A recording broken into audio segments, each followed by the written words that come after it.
Konsehal Gino Sambilay Torres. Iboto ibalik po natin sa konseho. Number 1 sa serbisyo, number 1 sa konseho, Konsehal Gino Sambilay Torres.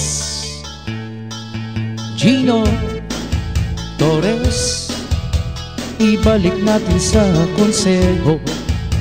Marami nang nagawa dito sa ating bayan, subok na ang kanyang serbisyo. Gino Torres, subok na ang kakayahan niya.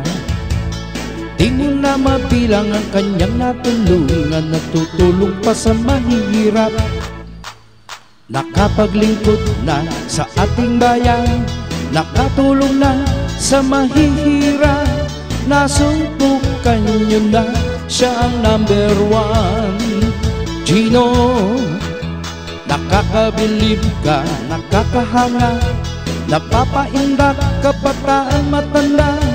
Iboto Konsehal Gino Torres, number 1. Gino Torres, ibalik natin sa konseho. Marami nang nagawa dito sa ating bayan, subok na ang kanyang serbisyo.